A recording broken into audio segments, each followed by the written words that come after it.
in that game. How encouraging was that to see some of those, and how do you build on that moving forward? Yeah, we needed that, and we've talked a lot about it, but had to break through and have it, and we did there in the first quarter.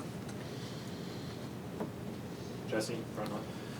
Jeff, you talked about it a little bit after the game, but I wanted to ask you about your receiving group. Obviously, some big plays in the first quarter, a little slower after that. What did you see after watching the film from them?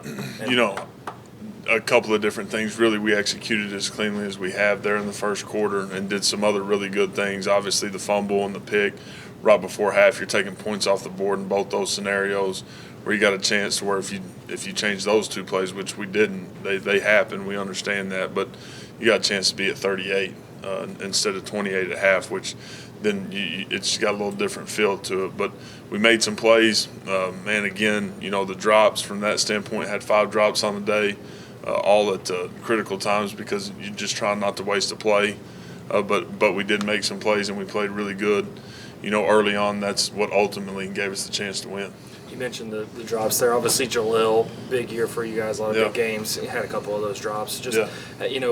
What did you see from him? How do you help him kind of bounce back from that? Yeah, he'll be able to bounce back because he's had production. He knows what he's capable of. I think he knows that he left some big yards out there. The 2 of the touch drops that were inside of like 5-6 yards from the line of scrimmage, those were actually had the ability to be really big plays. And then obviously the scramble on third down, Dylan makes an unbelievable play for us there, and we got to make that play. So third row, John Hoover. Yeah, Jeff.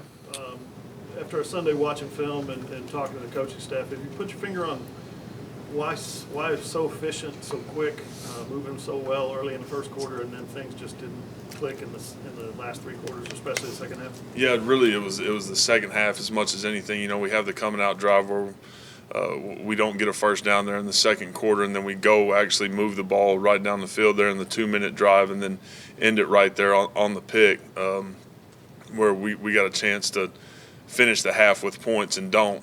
And so that part was frustrating. Then in the second half, you come out the first 2 series, you got to drop on 2nd and 5, you got to drop on 1st and 10 in those first 2 series that we weren't able to overcome. So the mishaps on 3rd downs was incredibly frustrating.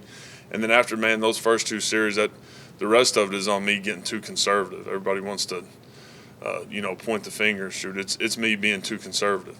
16 of the last 18 plays, we run the football. In the first quarter, we scored a bunch of points because we were able to throw the ball around and make some plays, and should have stuck to that a little more.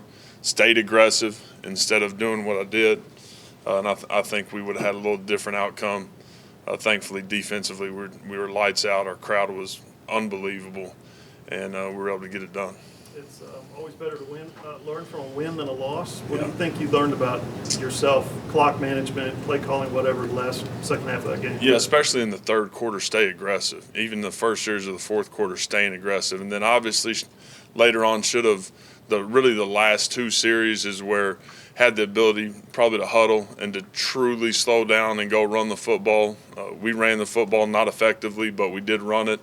But again, to me, I think the biggest thing that I learned is staying aggressive, and that's how we're going to play. That's how we're going to operate. That's on me. We got to throw the football. They got one more in the box than we can block. We're not built to go run the QB 25 times, and so we got to throw the football and make plays, and that way you got a chance to go get away from them, and it's totally different. The time management aspect of it, I know you're always going fast. Man, you guys look so good going fast early. In the second half, does Dylan have the option if he wants to run the clock down, or is that totally on you to wanting him to go fast? No, that's 100% on me.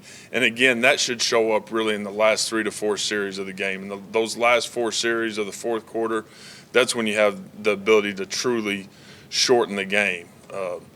But again, you look at it in the first 2 series, we get a first down, have a 15-yard carry, then we have the drop on 2nd and 5, and then obviously in the second series we got the drop on 1st and 10. We're not able to overcome it. That's when Dylan actually slips on the QB draw, where he's got the ability to have this huge chunk play that nobody ever sees because, again, it's just part of playing the game, stepping in the arena. But then again, just way too conservative. And then it's my job to shorten the game there in the fourth quarter with how we're operating. Texas Tech defensively, what do you see from them? And what are they Yeah, bringing guys to the have been, table? the thing that stands out the most is guys have been great in the red zone, and they've gotten better every single week. They're a group that's playing with a lot of confidence and a lot of belief right now. They've played better every single week as that group has come along and been great in the red zone. They seem to play better at home, too. Always have, yeah, no doubt. Eric, Bailey? Jeff, wanted to ask you, this time next week, you'll be hitting the recruiting trail pretty hard. Yeah. What's your favorite thing about recruiting, and how important will next 2 weeks after the season be Yeah. for you guys? No, it'll be huge. I think the thing that I like the most about recruiting is the relationship piece of it. I love being in high schools. I love being in the coach's office. I grew up a coach's kid running around the field house, so for me it's incredibly natural and it's fun. And it's enjoyable just to see those guys putting in the effort that we're putting in every single day as they're, working to win a playoff game and make a run in the state championship. So that's who I am. That's what I love to do is being on the road from a recruitment standpoint and being around high school football coaches.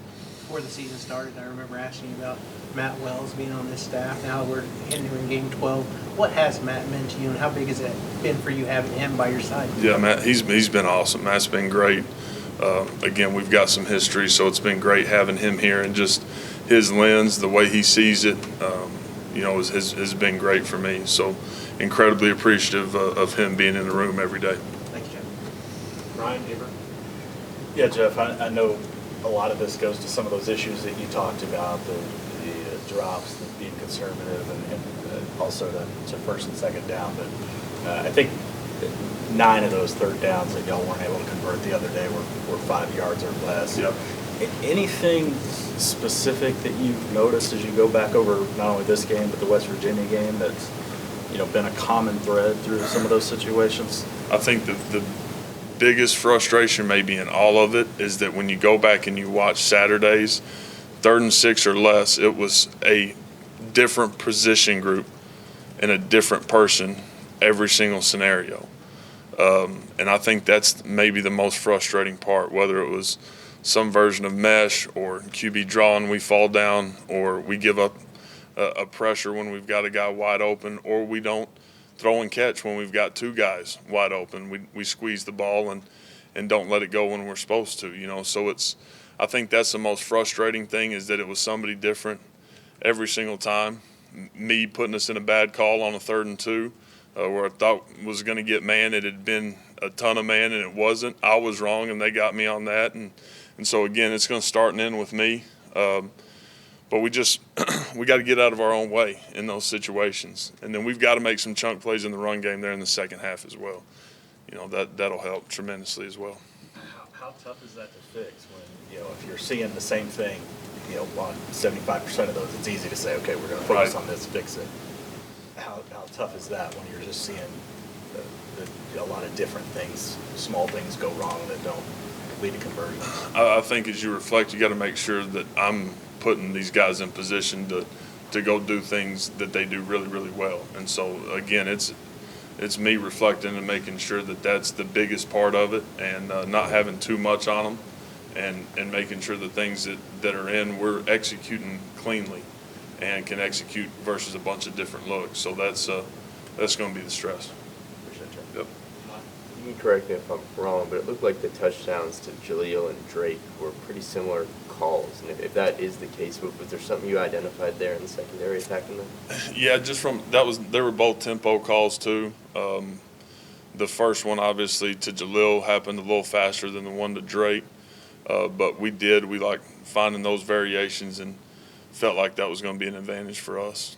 And in recruiting nowadays, it seems like there's more athletes than ever. Guys who can play both sides of the ball and coming to college not certain of where they're going to play. Right. When it comes to you guys internally, how do those decisions get made? What are you evaluating when you bring a guy on campus not knowing exactly where he's going to play right away? Yeah, we're still looking at people first. We want guys that are serious about being great people and great players from a culture standpoint.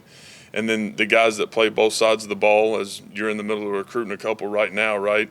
You want to make sure that they're the guys that want to come in here and find a way to help and find a way to make an impact. And they're not closed-minded on playing one side of the ball or the other, because I think when you get a guy on campus that you've told you're going to play at receiver the entire time, and then he plays DB. Very, very seldomly does that work in your favor. And so having guys be open-minded along with us, I think is important while recruiting them.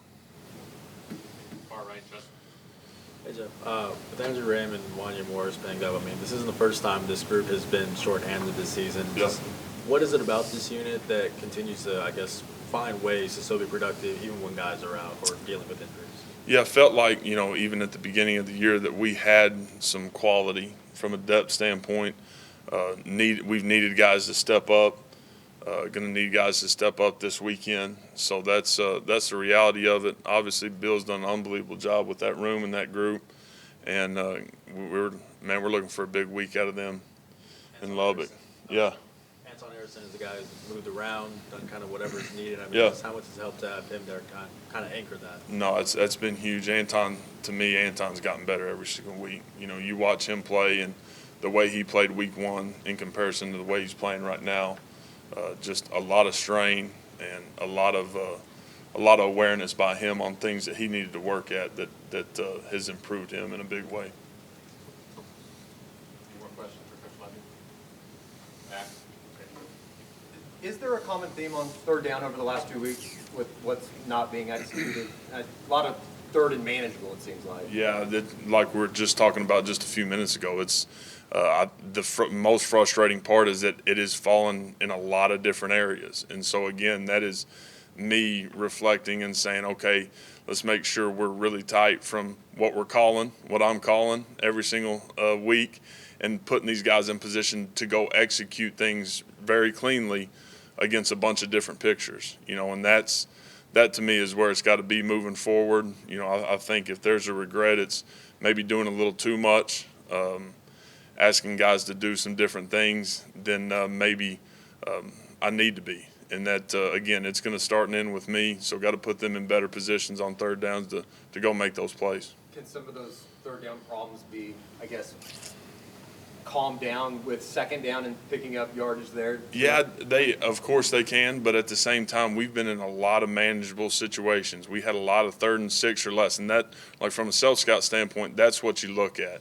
And there was a ton of those situations Saturday and a ton of them 2 weeks ago, and that's where we've got to make a huge jump. I want to ask you, how much of a difference can it be on times with snaps with Robert? I know he's different from what you get from Andrew, maybe slower pace things. And how much does it kind of move Dylan's clock a little when you're adjusting to someone else that's snapping the football? More than you would think. We had some issues the other day, and Conjal did a really good job. He played well. We got to be cleaner from a snap standpoint, though. Is it with the quarterback situation, though? What goes through his head? You just want it always the same all the time. You want every snap to be the exact same. So from an operational standpoint, you're the exact same with your hands and your feet and your hips and everything that you're doing from a run game mesh standpoint. So you just want it to be the same, and we'll get there. Thanks, Jeff. Appreciate it. Have a good Thanksgiving. Thank you.